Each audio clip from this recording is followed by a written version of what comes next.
야, 이 도둑년아! 11살쯤 되어 보이는 여자아이가 생선 좌판 앞에서 멱살을 잡혀 있었죠. 아저씨, 저 안 훔쳤어요. 돈, 여기. 닥쳐!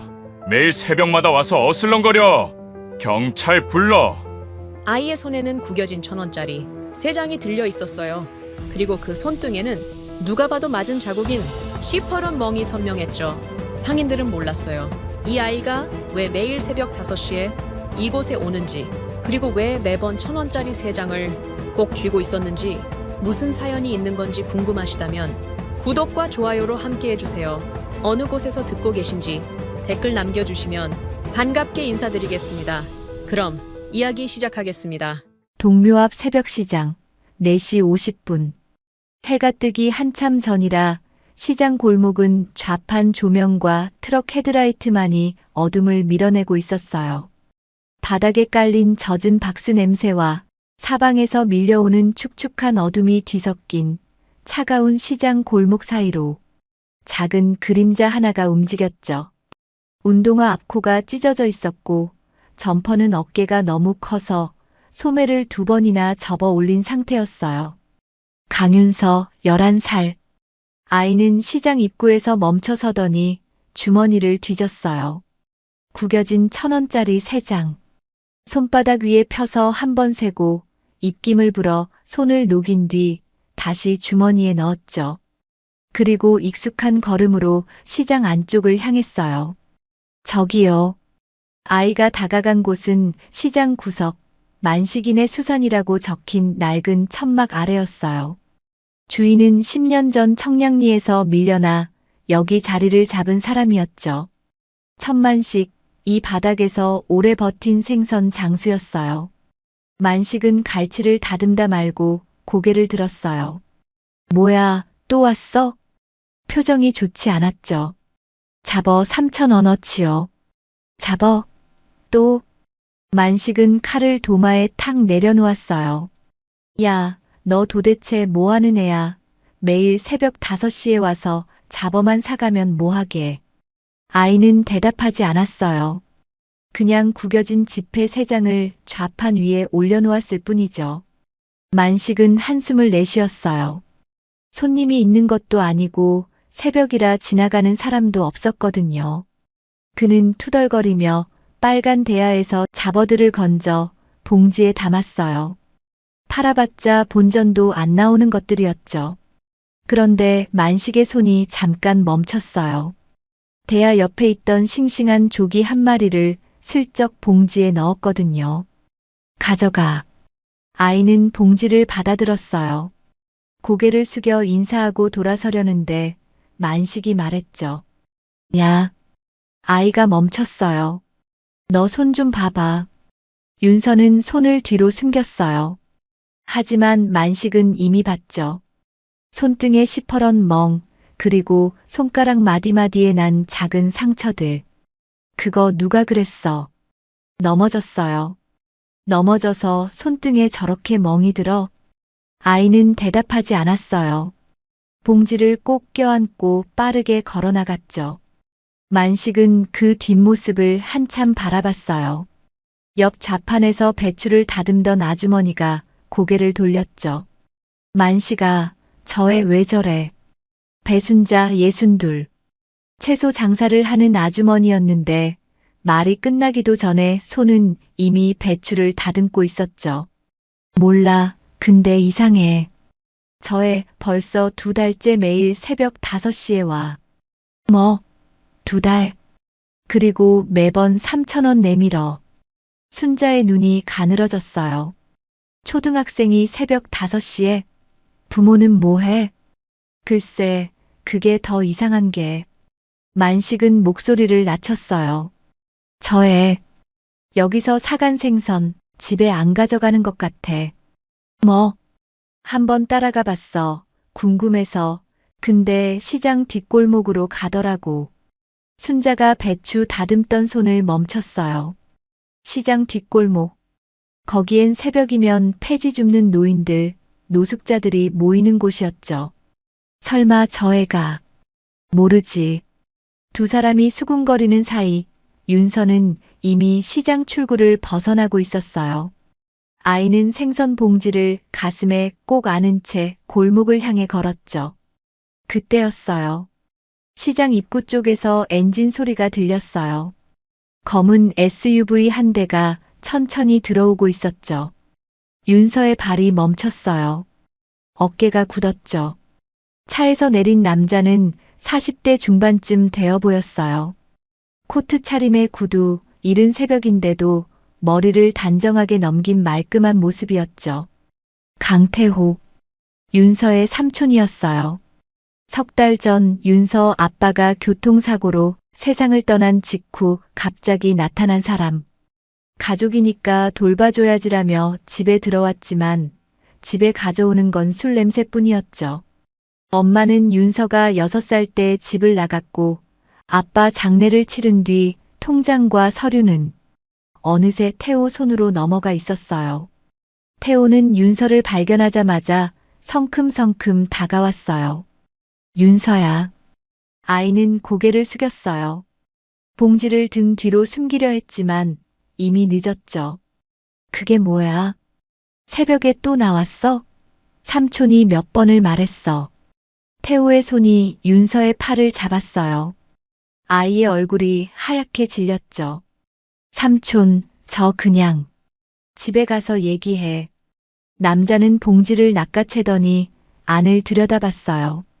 잡어 몇 마리와 조기 한 마리. 태호의 눈이 가늘어졌어요. 이거 어디서 난 돈이야? 모은 거예요. 모은 거? 태호가 피식 웃었어요. 그 웃음이 차가웠죠. 아빠 방에 들어갔냐? 윤서의 어깨가 굳었어요. 안 들어갔어요. 거짓말하지 마. 뭘 만졌어. 아무것도 안 만졌어요. 태호의 눈이 가늘어졌어요. 내 아빠 물건 중에 숨긴 거 있지? 수천 마리야. 아이 눈동자가 흔들렸어요. 태호는 그걸 놓치지 않았죠. 집에 가자. 태호는 윤서의 팔을 잡아 끌었어요. 아이의 발이 질질 끌렸지만 남자는 개의치 않았죠. 봉지에서 생선 한 마리가 바닥에 떨어졌어요. 만식이 넣어준 조기였죠. 윤서는 그 생선을 돌아보며 입술을 깨물었어요. 눈에 눈물이 고였지만 소리는 내지 않았죠. 멀리서 그 장면을 본 만식이 저거 뭐야? 순자도 고개를 돌렸죠. 검은 차가 아이를 태우고 사라지는 게 보였어요. 얘 아빠야? 아빠 같아 보여. 저의 표정 못 봤어? 만식의 얼굴이 굳어졌어요. 순자가 조용히 말했죠. 애가 굶은 얼굴이야. 볼이 쏙 들어갔더라. 저 남자 뭔가 찾고 있어. 뭘 찾는데? 몰라, 근데. 만식은 바닥에 떨어진 조기를 바라봤어요. 차가운 새벽 공기 속에서 생선은 이미 흙이 묻어 있었죠. 그는 그걸 주워들었어요. 순자가 말없이 깨끗한 비닐 하나를 건넸죠. 내일 저에 오면 내가 물어본다. 그날 밤 윤서의 방에서는 낮은 울음소리가 새어나왔어요. 삼촌은 아빠 방을 뒤지고 있었죠. 서랍을 열고 옷장을 뒤지고 침대 밑까지 들춰봤지만 찾는 건 나오지 않았어요. 분명 있을 텐데. 태호는 중얼거렸죠. 아빠가 남긴 그 수첩. 거기에 뭐가 적혀 있는지 윤서는 알고 있었어요. 하지만 절대 말할 수 없었죠. 그건 아빠가 남긴 마지막 약속이었으니까. 윤서는 이불 속에서 가슴팍을 움켜쥐었어요. 얇은 잠옷 안쪽 가슴에 꽁꽁 붙여놓은 작은 수첩이 만져졌죠. 아이는 그걸 꺼내지 않았어요. 그냥 손으로 누른 채 눈을 감았죠. 내일도 새벽 5시에 가야 했어요. 기다리는 사람들이 있으니까. 아빠가 끝내 못 전한 걸 자기는 알아버렸으니까. 그날 밤 윤서는 잠을 이루지 못했어요. 삼촌이 아빠 방을 뒤지는 소리가 새벽까지 이어졌거든요. 윤서는 이불을 머리까지 뒤집어 쓴 채 가슴팍에 수첩만 꾹꾹 눌렀어요. 찾으면 안 돼. 이것만은 안 돼. 다음 날 아침, 윤서는 학교에 가지 않았어요. 갈 수가 없었죠. 전날 삼촌에게 끌려오며 비틀린 팔이 아침이 되자 팔꿈치까지 시퍼렇게 멍들어 있었어요. 그리고 어젯밤부터 아무것도 먹지 못해 다리에 힘이 없었죠. 학교에 가면 점심은 먹을 수 있었어요. 무료 급식이니까요. 하지만 삼촌이 나가지 못하게 했어요. 수첩 어딨는지 말할 때까지 어디도 못 나가. 점심때쯤 담임 선생님한테 전화가 왔어요. 삼촌이 받았죠. 아, 네, 윤서가 좀 아파서요. 배탈이 좀 심해서 오늘 하루 쉬게 하려고요. 전화를 끊고 삼촌이 윤서를 봤어요. 학교에서 전화 올 때마다 내가 대신 받을 거야, 알겠지? 윤서는 고개를 끄덕일 수밖에 없었어요. 그날 저녁, 태호가 식탁에 앉아 커피를 마시고 있었어요. 윤서가 부엌에 들어서자 태호의 시선이 따라왔죠. 어제 물어본 거 대답 안 했지. 윤서의 발이 멈췄어요. 수첩 어딨어? 몰라요. 내 아빠가 죽기 전에 뭘 남겼는지 알아? 윤서는 대답하지 않았어요. 태호가 천천히 일어났어요. 내 아빠 뭔가 바꿔놨어. 내가 손도 못 대게. 아이의 눈이 커졌죠. 수첩만 찾으면 왜 그런지 알 수 있어. 태호가 윤서 앞으로 다가왔어요. 수첩에 뭐가 적혀 있는지 알면 얘기해. 그럼 삼촌이 잘해줄게. 윤서는 고개를 저었어요. 몰라요. 진짜 몰라요. 태호의 표정이 굳었어요. 그래, 모른다고. 그는 뒤로 물러서며 말했죠. 그럼 오늘부터 밥 없어. 내가 기억날 때까지. 윤서는 그 자리에 서 있었어요. 삼촌은 외투를 집어들었어요. 나 나갔다 올 테니까 집에 있어. 현관문이 쾅 닫혔고 삼촌의 차 소리가 멀어졌죠. 윤서는 잠시 망설이다 밖으로 나갔어요. 내일 새벽에 생선을 사려면 돈이 필요했거든요. 시장 뒷골목에서 공병을 모았어요. 맥주병, 소주병 손에 잡히는 대로 주었죠. 리어카 끄는 할아버지 눈치를 봐가며 쓰레기통을 뒤졌어요. 손이 까지고 무릎에 흙이 묻었지만 멈추지 않았어요. 그때 만식이 골목을 지나갔어요. 장사 끝나고 집에 가는 길이었죠. 아이는 고개를 숙인 채 공병을 세고 있었어요. 입술이 아주 작게 움직였죠. 아직 멀었어. 만식은 한참 그 자리에 서 있었어요. 가슴 한쪽이 무거워졌죠. 저 나이에 저렇게까지 해야 하나 싶었어요. 만식은 아이에게 다가가지 않았어요. 대신 중얼거렸죠. 저에 뭔가 사정이 있어. 해가 지고 깜깜해지고 나서야 고물상에서 손에 쥔 돈은 3,000원이었어요. 딱 잡어 한 봉지 값이었죠.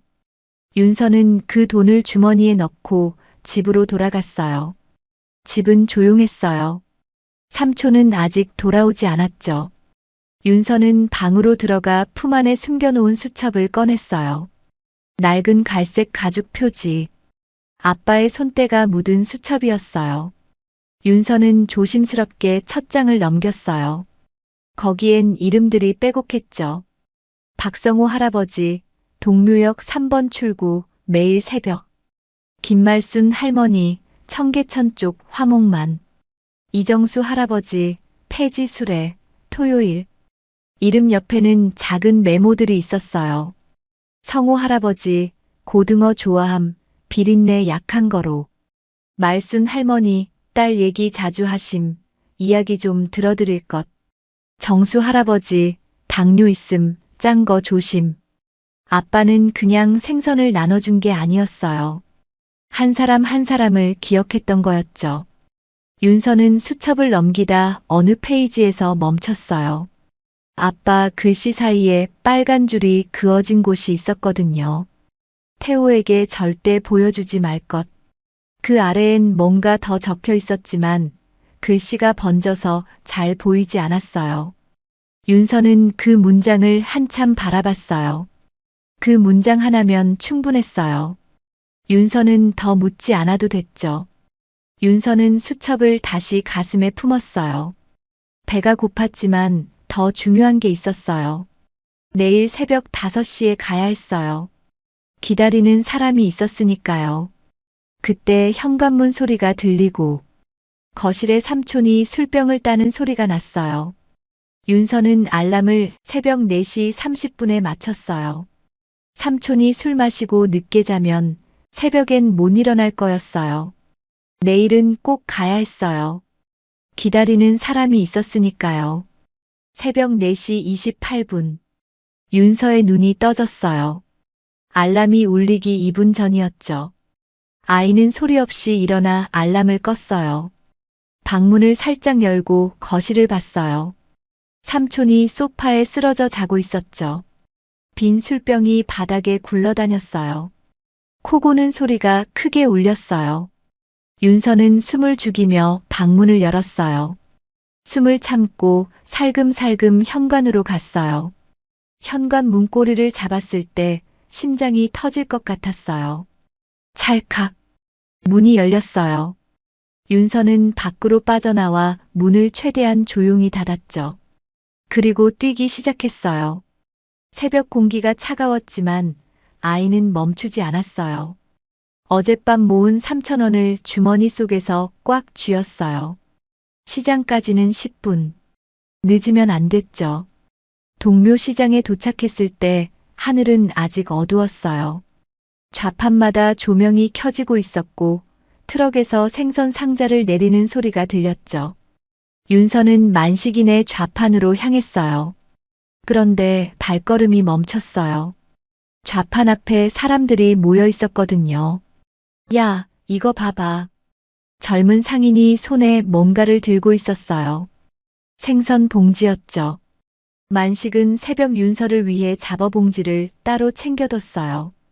어젯밤 골목에서 본 공병 줍는 아이 모습이 자꾸 밟혔거든요. 만식이 형이 오늘 따로 챙겨뒀더라고. 근데 이거 누구 줄 거래? 몰라. 이따 오면 물어봐. 매일 새벽에 오는 그 애한테 주려는 거 아냐? 윤서의 심장이 쿵 내려앉았어요. 그 애? 매일 새벽에 오는 게? 그 애 말이야. 만식이 형이 요즘 신경 쓰더라고. 에이, 설마 그 애한테 공짜로 주려고? 젊은 상인이 코웃음을 쳤어요. 괜히 일 커지면 골치 아플 텐데 그애 뭔가 이상하잖아. 윤서는 용기를 냈어요. 만식 아저씨가 챙겨둔 거라면 자기한테 주려던 거겠죠. 아이는 조심스럽게 다가가 봉지를 집어들었어요. 그리고 3,000원을 좌판에 두려던 순간, 야, 이 도둑년아. 누군가 윤서의 멱살을 잡았어요. 젊은 상인이었죠. 뭐야, 남의 물건 훔쳐가? 아니에요. 이거 만식 아저씨가. 만식이 형이 줬다고? 거짓말하네. 봉지가 바닥에 떨어졌어요. 잡어 몇 마리가 쏟아졌죠. 큰 소라네. 다른 상인들이 몰려왔어요. 뭐야, 무슨 일이야? 이 애가 만식이 형, 생선 훔쳐가려고 했어. 아니에요. 생선 사러 왔어요. 윤서가 작은 목소리로 말했어요. 주머니에서 구겨진 3,000원을 꺼내 보였죠. 3,000원 있어요. 저 훔친 거 아니에요. 3,000원? 그걸로 뭘 사겠다고. 젊은 상인이 코웃음을 쳤어요. 맨날 새벽마다 오는 것도 이상하고. 다른 상인 하나가 다가왔어요. 집에서 무슨 일 있는 거 아냐? 저의 손등 봐. 멍투성이야. 이러다 진짜 사고 나면 어쩌려고 그래. 경찰에 물어봐야 하는 거 아냐? 경찰. 그 단어에 윤서의 얼굴이 하얗게 질렸어요. 경찰은 안 됐어요. 삼촌이 알게 되는 순간 모든 게 끝이었으니까요. 아니에요. 저 괜찮아요. 그냥 생선만. 괜찮긴 뭐가 괜찮아. 너 어디 사는 애야? 윤서는 돌아서서 뛰기 시작했어요. 야, 거기서. 뒤에서 소리가 들렸지만 아이는 멈추지 않았어요. 골목을 빠져나와 뒷길로 숨었죠. 숨이 턱까지 찼어요. 등에서 식은땀이 흘렀죠.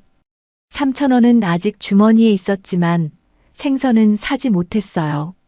성호 할아버지 얼굴이 떠오르자 윤서의 입술이 떨렸죠. 윤서는 골목벽에 등을 기대고 주저앉았어요. 눈물이 볼을 타고 흘렀죠. 아빠. 작은 목소리가 새벽 공기 속으로 사라졌어요. 그 시각. 만식은 자리에 도착하자마자 상황을 알게 됐어요. 야, 아까 그 애 왔다 갔어. 뭐? 형이 챙겨둔 봉지 들고 가려다 영수한테 걸렸어. 멱살까지 잡혔는데 도망갔어. 만식의 표정이 굳어졌어요. 멱살을 잡아? 경찰 신고한다고 하니까 울면서 도망가더라. 만식은 젊은 상인 영수를 찾아갔어요. 야, 그의 일 함부로 단정하지 마. 형, 누가 봐도 이상하잖아요.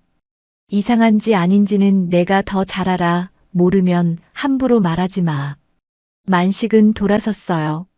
좌판 앞 바닥에 잡어 몇 마리가 흩어져 있었죠. 아까 쏟아진 거였어요.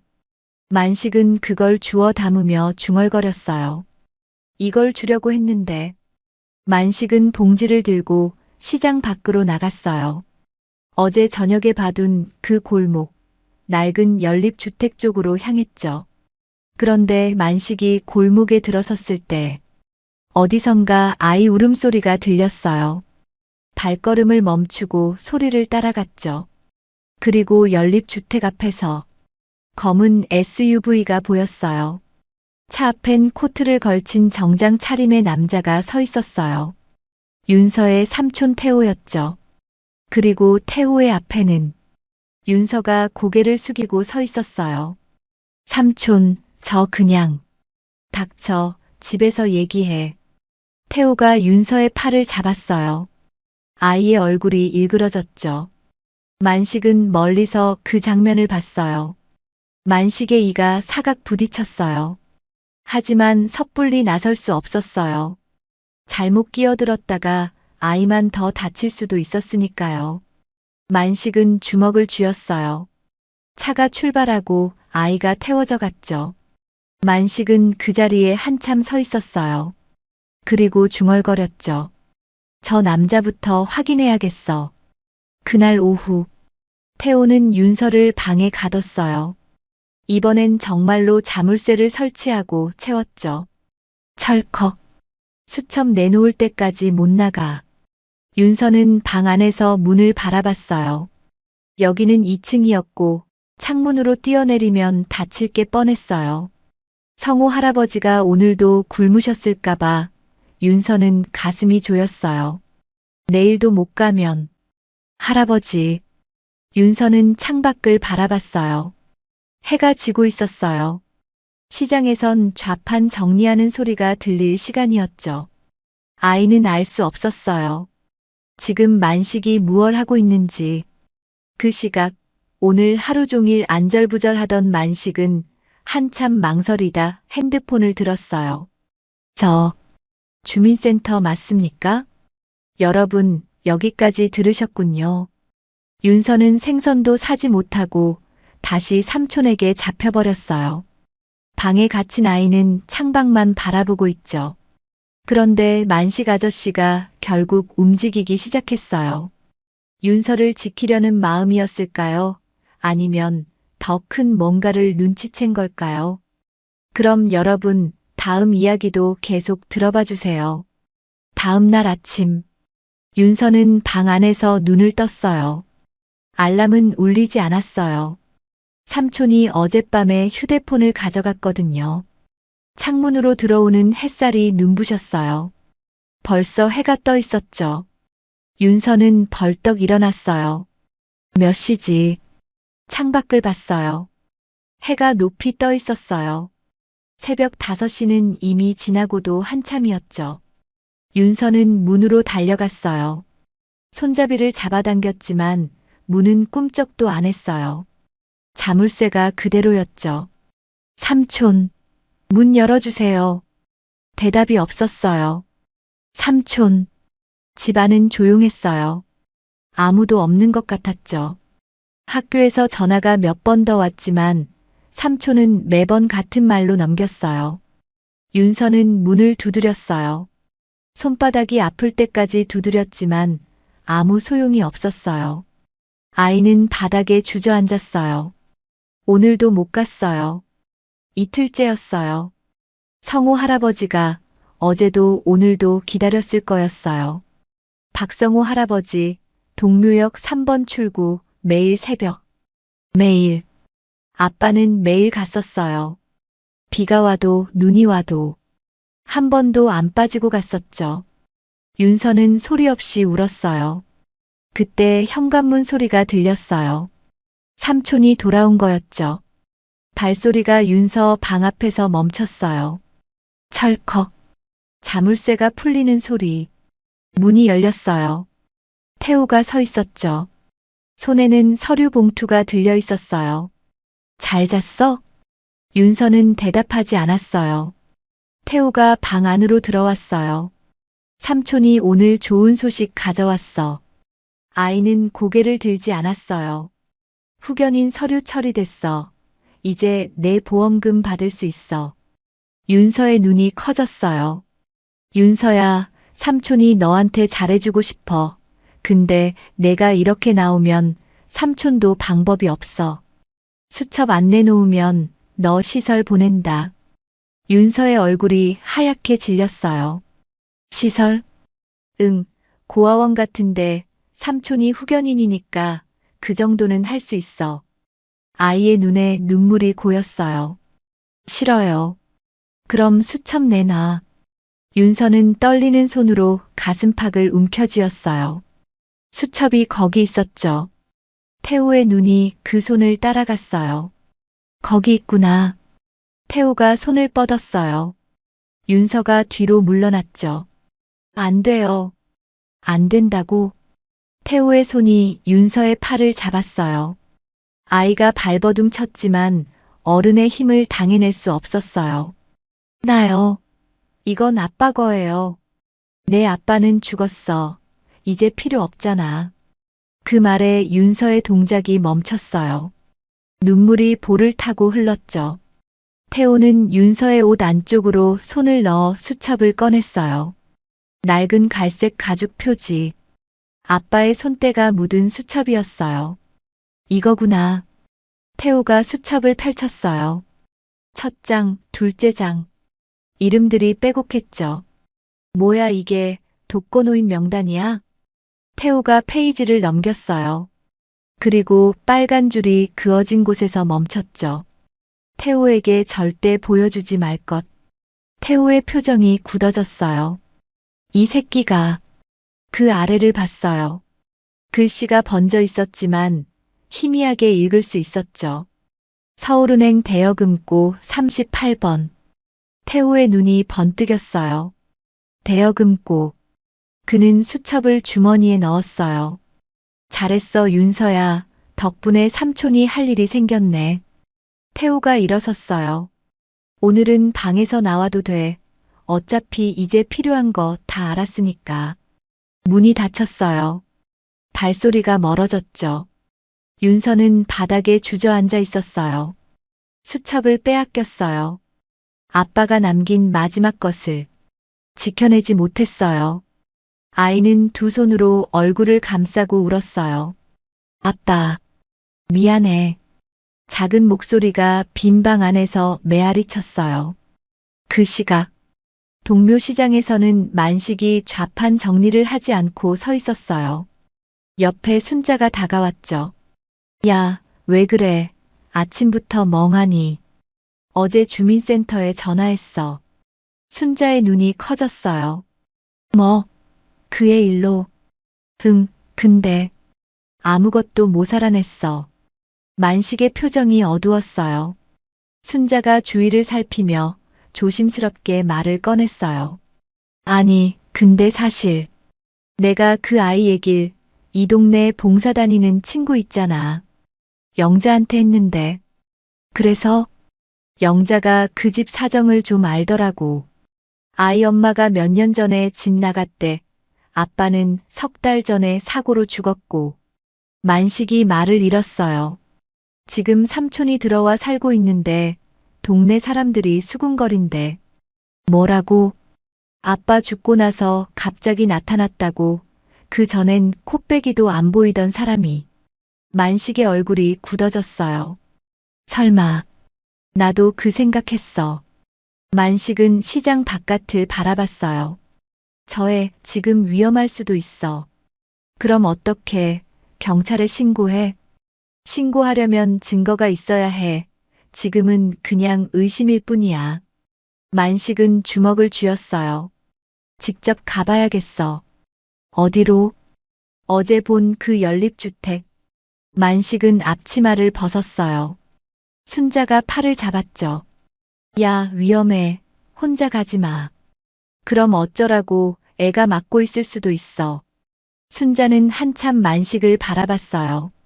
그리고 한숨을 쉬며 말했죠. 같이 가자. 두 사람은 시장을 빠져나갔어요. 연립주택 쪽으로. 그들이 모르는 사이. 윤서는 이미 집을 나와 있었어요. 아이는 시장 뒷골목을 향해 걸었어요. 성호 할아버지를 만나러. 이틀이나 못 갔으니까 사과를 해야 했어요. 그리고 어쩌면 도움을 요청할 수 있을지도 몰랐어요. 윤서는 좁은 골목으로 들어섰어요. 성호 할아버지 집이 있는 곳이었죠. 그런데 문이 닫혀 있었어요. 윤서는 문을 두드렸어요. 할아버지, 대답이 없었어요. 아이는 골목을 두리번거렸어요. 그때 익숙한 목소리가 들렸죠. 강윤서. 뒤를 돌아봤어요. 삼촌이 서 있었어요. 어딜 가는 거야? 윤서의 발이 얼어붙었어요. 태호가 다가왔어요. 삼촌이 방에서 나와도 된다고 했지. 어딜 가라곤 안 했어. 할아버지한테. 할아버지, 그 독거노인들. 태호가 피식 웃었어요. 그 인간들한테 뭘 바라는 거야? 도와줄 것 같아? 윤서는 대답하지 못했어요. 태호가 윤서의 팔을 잡았어요. 집에 가, 손님이 올 거야. 손님이요? 응, 시설에서 내 상태 확인하러. 윤서의 얼굴이 하얗게 질렸어요. 시설. 정말로 보내려는 거였어요. 싫어요. 저 안 갈 거예요. 윤서가 삼촌의 손을 깨물어 팔을 뺐어요. 그리고 뛰기 시작했죠. 아야, 야, 거기서 잡히기만 해봐. 태호가 뒤쫓았어요. 윤서는 골목을 빠져나와 큰 길로 뛰었어요. 숨이 찼지만 멈출 수 없었어요. 그때 앞에서 누군가 나타났어요. 윤서야. 만식이었어요. 옆에 순자도 있었죠. 윤서는 멈춰 섰어요. 눈물이 볼을 타고 흘렀어요. 아저씨. 만식은 윤서 뒤쪽을 봤어요. 태호가 달려오고 있었죠. 만식의 표정이 굳어졌어요. 저 남자가 삼촌이냐? 윤서가 고개를 끄덕였어요. 만식은 윤서를 등 뒤로 밀었어요. 그리고 태호 앞에 섰죠. 잠깐만요. 태호가 멈췄어요. 뭐야 당신은? 이 아이 자주 보는 사람입니다. 만식의 목소리는 낮지만 단단했어요. 아이한테 무슨 짓 하는 겁니까? 태호의 눈이 가늘어졌어요. 남의 집 일에 왜 끼어들어요? 남의 집 일인지 아닌지는 제가 판단하겠습니다. 윤서는 만식의 등 뒤에서 떨고 있었어요. 하지만 처음으로 누군가 자기 앞에 서 있었어요. 골목에 긴장이 흘렀어요. 만식과 태호가 마주 서 있었죠. 남의 집 일에 끼어들지 마세요. 태호의 목소리는 차가웠어요. 조카를 데려가는 것뿐입니다. 애가 왜 울면서 도망칩니까? 만식은 물러서지 않았어요. 아이 손등에 멍은 왜 있는 겁니까? 밥은 제대로 먹이고 있습니까? 태호의 표정이 굳어졌어요. 당신이 뭔데 그런 걸 물어요? 동네 사람들한테 다 들었습니다. 태호의 눈이 흔들렸어요. 뭐? 얘 아빠 돌아가시고 갑자기 나타났다면서요. 만식의 목소리가 낮아졌어요. 그렇게 급하게 들어온 이유가 뭡니까? 태호는 대답하지 않았어요. 주변에 사람들이 모이기 시작했거든요. 시장 상인들이었죠. 야, 저거 뭐야? 만식이 형이 누구랑 싸우나? 저 남자 누구야? 애보호자야? 수군거림이 퍼졌어요. 태호는 주변을 둘러봤어요. 사람들의 시선이 느껴졌죠. 지금은 물러나죠. 태호가 뒤로 물러섰어요. 하지만 법대로 하면 결국 내 쪽입니다. 윤서는 만식의 등 뒤에서 고개를 저었어요. 싫어요. 뭐? 삼촌한테 안 갈 거예요. 태호의 표정이 일그러졌어요. 하지만 주변 시선 때문에 함부로 손을 쓸 수 없었죠. 태호는 돌아섰어요. 검은 SUV가 골목 끝에 서 있었죠. 차에 타고 떠났어요. 윤서는 그제야 무릎에 힘이 풀렸어요. 만식이 아이를 붙잡았죠. 괜찮아? 윤서는 대답 대신 울음을 터뜨렸어요. 만식은 아이의 어깨를 잡고 한참 서 있었어요. 순자가 다가왔죠. 일단 우리 가게로 가자. 여기 있으면 안 돼. 세 사람은 시장 안쪽으로 들어갔어요. 만식인의 좌판 뒤편에는 작은 창고가 있었어요. 거기서 윤서는 그제야 밥을 먹었어요. 순자가 챙겨온 김밥이었죠. 아이는 허겁지겁 먹었어요. 며칠 만에 제대로 먹는 밥이었어요. 천천히 먹어. 아무도 안 뺏어가. 순자가 물을 건넸어요. 윤서는 물을 마시다 눈물을 흘렸죠. 고맙습니다. 만식은 창고 입구에 서서 바깥을 바라봤어요. 순자가 다가왔죠. 어떡할 거야? 경찰에 신고해야 해. 근데 증거가 있어? 그게 문제야. 만식은 이마를 짚었어요. 말만 갖고는 부족해. 저쪽이 보호자라고 버티면 일이 꼬여. 그때 윤서가 말했어요. 아저씨. 만식이 돌아봤죠. 수첩. 삼촌한테 빼앗겼어요. 수첩? 아빠가 남긴 거예요. 거기에 중요한 게 적혀 있었어요. 만식은 윤서 앞에 쪼그려 앉았어요. 뭐가 적혀 있었는데?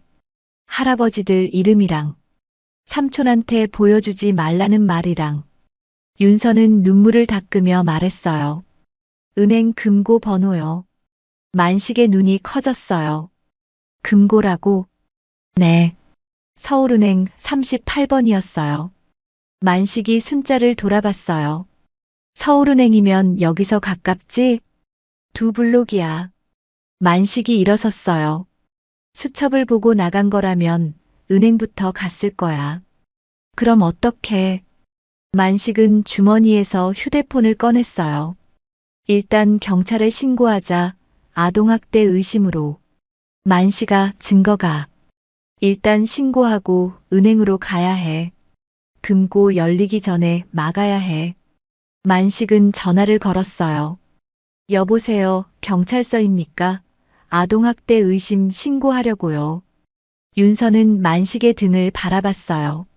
누군가 앞에 서준다는 게 어떤 기분인지 그제야 조금 알 것 같았죠. 전화가 끝났어요. 만식이 말했죠. 경찰이 곧 온대. 순자야, 너는 여기서 윤서 지키고 있어. 넌 은행 가볼게. 그 금고부터 막아야 해. 혼자 가게. 시간 없어. 만식은 창고를 나갔어요. 뛰기 시작했죠. 서울은행까지는 5분 거리였어요. 은행에 도착했을 때 태호가 창구 직원과 얘기하고 있었죠. 대여금고 38번이요. 열어주세요. 만식은 재빨리 핸드폰을 꺼내 경찰에 다시 전화했어요. 위치를 알려주고 빨리 와달라고 부탁하며 끊었죠. 전화를 끊고 지켜봤어요. 본인 확인이 필요합니다. 신분증과 계약자 관계 증명서 있으신가요? 여기요. 태호가 서류를 내밀었어요. 직원이 서류를 확인했죠. 후견인 서류군요. 잠시만요. 확인 절차가 있습니다. 직원이 서류를 다시 넘겨봤어요. 만식은 숨을 골랐어요. 어떻게 막아야 할지 몰랐어요. 서류만 들이밀면 저 남자 쪽이 맞아 보였으니까요. 그때 은행 입구로 누군가 들어왔어요. 경찰이었어요. 강태호 씨 맞습니까? 태호가 뒤를 돌아봤어요. 네. 경찰이 왜? 아동학대 의심 신고가 2건 접수됐습니다. 2건요? 시장 상인 쪽에서 한 건, 학교에서 한 건입니다. 태호의 눈이 커졌어요. 학교요? 며칠째 결석인데 보호자 연락이 이상하다고요.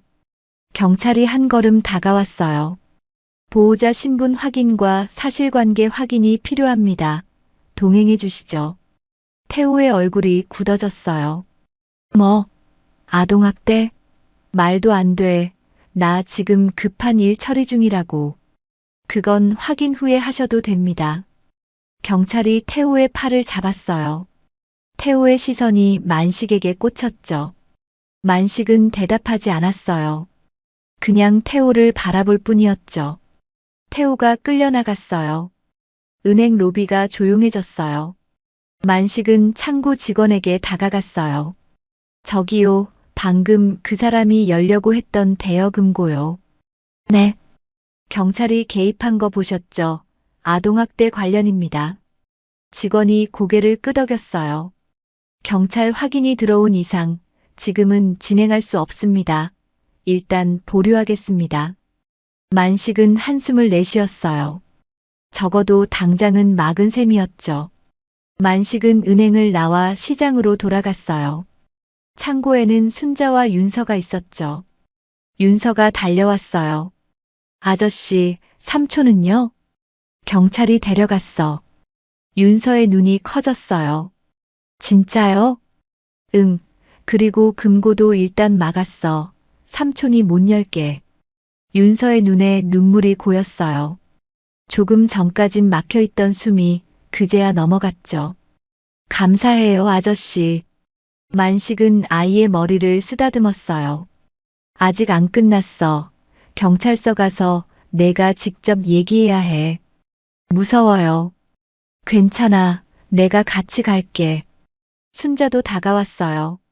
나도 같이 가줄게. 걱정 마. 윤서는 2사람을 바라봤어요. 며칠 전만 해도 차갑게만 보이던 얼굴들이었어요. 그런데 지금은 아니었죠. 윤서는 고개를 끄덕였어요. 네, 갈게요. 3사람은 시장을 나섰어요. 경찰서 쪽으로. 윤서는 걸으면서 하늘을 봤어요. 하늘은 여전히 흐렸지만 이제는 혼자 걷는 길이 아니라는 생각이 들었죠. 경찰서는 생각보다 조용했어요. 윤서는 작은 의자에 앉아 있었죠. 옆에 만식이, 그 옆에 순자가 앉아 있었어요. 여자 경찰관이 다가왔어요. 윤서야, 힘들겠지만 몇 가지만 물어볼게. 괜찮아? 윤서는 고개를 끄덕였어요. 떨리는 목소리로 하나씩 말하기 시작했죠. 삼촌이 들어온 뒤로 달라진 것들, 굶겨진 날들, 방에 갇힌 날, 수첩을 빼앗긴 일, 그리고 아빠가 왜 그 수첩을 남겼는지. 경찰관은 조용히 듣고 있었어요. 다 듣고 나서 고개를 끄덕였죠. 잘 얘기해줬어. 고마워. 경찰관이 일어나 다른 방으로 갔어요. 잠시 후 돌아왔죠. 윤서야, 좋은 소식이 있어. 아이가 고개를 들었어요. 금고에서 아빠가 남긴 서류들이 나왔어. 윤서의 눈이 커졌어요. 보험증서랑 유언장이었어. 삼촌 말과는 전혀 달랐어. 만식과 순자도 귀를 기울였어요. 유언장엔 재산을 전부 윤서에게 남기고 성인이 될 때까지 복지재단이 관리한다고 적혀 있었어. 경찰관이 윤서를 바라봤어요. 그리고 후견인도 복지재단으로 지정해뒀더라. 삼촌한테 맡기지 말라고 따로 적어놨어. 윤서의 눈이 커졌어요. 아빠가 미리요? 응, 아빠가 널 지키려고 다 준비해놨던 거야. 보험금은 절차 밟아서 나중에 받게 될 거고, 일단 복지재단에서 보호해줄 거야. 방 안이 조용해졌어요. 윤서의 눈에서 눈물이 흘렀죠. 삼촌이 거짓말한 거예요? 응, 삼촌은 처음부터 자격이 없었어. 윤서는 소리내어 울었어요. 만식은 고개를 돌렸어요. 눈시울이 붉어져 있었죠. 그 시각, 태호는 다른 방에서 조사를 받고 있었어요. 아이 진술과 상처 상태가 일치합니다. 경찰관이 서류를 넘겼어요. 감금, 학대, 그리고 재산 관련 혐의까지 조사가 길어질 겁니다. 태호는 끝내 고개를 떨궜어요. 며칠이 지났어요. 복지재단 사람도 만났고 경찰서에도 몇 번 더 다녀왔죠. 그리고 며칠 후 윤서는 시장에 다시 왔어요. 새벽 5시 만식이네 좌판 앞이었죠. 왔어? 만식이 갈치를 다듬다 말고 고개를 들었어요. 네. 윤서는 3,000원을 내밀었어요. 만식이 피식 웃었죠. 야, 그거 됐어. 네. 그 돈은 넣어둬. 그냥 와. 윤서의 눈이 커졌어요. 그때 옆에서 순자가 말했어요. 야, 만식아, 그런데 윤서 아빠 이름이 뭐라고 했지? 강머식이. 강현우 아니야? 만식의 손이 멈췄어요. 뭐? 순자가 윤서를 바라봤어요. 애야, 내 아빠 이름이 혹시 강현우야? 윤서가 고개를 끄덕였어요. 만식의 얼굴이 굳어졌어요. 야, 설마. 7, 8년 전에 저쪽 끝자리에서 생선 팔던. 맞아, 그 사람 아니야? 젊은 남자. 딸 데리고 다니던. 만식이 윤서를 다시 봤어요. 너 그때 그 꼬마였어? 윤서는 기억이 났어요. 어릴 때 아빠 손잡고 시장에 왔던 날들. 좌판 옆에 앉아 아빠가 생선 다듬는 걸 구경했던 기억. 아빠가 여기서 장사했어요? 했지. 한 4, 5년 했나. 그러다 청량리 쪽에서 밀려온 상인들 들어오고 나서 자리세가 확 뛰었어. 현우는 그걸 못 버티고 결국 장사 접었지. 순자가 한숨을 쉬었어요. 그래도 장사 접고 나서도 매일 새벽에 왔어. 생선 사서 어디론가 가더라고. 그게 만식이 중얼거렸어요. 그 동네 어르신들한테 나눠주는 거였구나. 윤서의 눈에서 눈물이 흘렀어요. 아빠는 자리를 잃고 나서도 나눔을 멈추지 않았던 거였어요. 남는 생선이 아니라 직접 사서 가져다 주었던 거였죠. 그래서 내가 매일 새벽에 왔구나. 만식이 윤서의 머리를 쓰다듬었어요. 아빠가 하던 일 이어받은 거였어. 윤서는 고개를 끄덕이며 울었어요. 만식이 생선 봉지를 건넸어요. 오늘은 잡어만 있는 게 아니었어요. 싱싱한 고등어도 들어있었죠. 성호 할아버지, 고등어 좋아한다며 가져가. 윤서는 봉지를 받아들었어요. 그때 순자가 비닐봉지 하나를 내밀었어요. 나도 배추랑 무야, 국 끓여 드시라고. 그 뒤로 다른 상인들도 하나둘 다가왔어요. 과일 장수 아저씨가 사과 몇 개를 내밀었죠. 이거 못난이 사과야, 맛은 똑같아. 반찬 가게 아주머니도 왔어요. 어르신들 입맛 없으실 때 드시라고 젓갈이야. 윤서는 말을 잇지 못했어요. 만식이 윤서의 어깨를 툭 쳤어요. 내 아빠가 여기 동료였어. 우리가 안 도와주면 누가 돕겠냐. 윤서는 봉지들을 안고 시장을 빠져나갔어요. 두 손은 무거웠지만 발걸음만은 가벼웠죠. 성호 할아버지 집 앞에 도착했어요. 낡은 철문을 두드렸죠. 할아버지. 잠시 후 문이 열렸어요. 성호 할아버지였죠. 할아버지가 눈을 크게 떴어요. 누구? 저 강현우 딸이에요. 현우? 할아버지가 멈칫했어요. 그 사람 요즘 왜 안 오나 했는데 한동안 안 오다가 문 앞에 봉지가 있더라고. 윤서의 눈에 눈물이 고였어요. 그게 저였어요, 할아버지. 내가 아빠가 3달 전에 돌아가셨어요. 할아버지의 얼굴이 굳어졌어요. 뭐라고? 그래서 제가 대신 왔어요. 며칠 못 와서 죄송해요. 할아버지는 말이 없었어요. 눈에서 눈물이 흘렀죠. 그 사람이 죽었어? 윤서가 고개를 끄덕였어요. 할아버지가 문틀을 잡았어요. 다리에 힘이 풀린 것 같았죠. 윤서는 봉지들을 내밀었어요. 생선, 채소, 과일, 반찬. 이거 시장분들이 같이 챙겨주신 거예요. 할아버지가 봉지를 들여다봤어요. 고등어가 보였죠. 현우가 맨날 이거 가져왔는데. 윤서가 할아버지의 손을 잡았어요. 아빠 대신 이제 제가 올게요. 할아버지가 윤서의 손을 꼭 잡았죠. 고맙다, 아가야. 새벽 5시의 시장은 여전히 시끄럽고 비린내가 났지만 그날 아침 그 한쪽 구석만은 오래도록 따뜻했어요.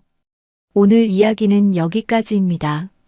아빠가 남긴 건 돈이 아니라 사람이었네요. 그리고 그 마음은 딸에게, 시장 사람들에게 번져갔어요. 새벽 5시의 차가운 시장에도 끝내 사람 마음은 남아 있었습니다. 끝까지 함께 해주셔서 감사합니다. 우리는 또 단짝처럼 다음 이야기에서 만날게요. 지금까지 사연단짝이었습니다.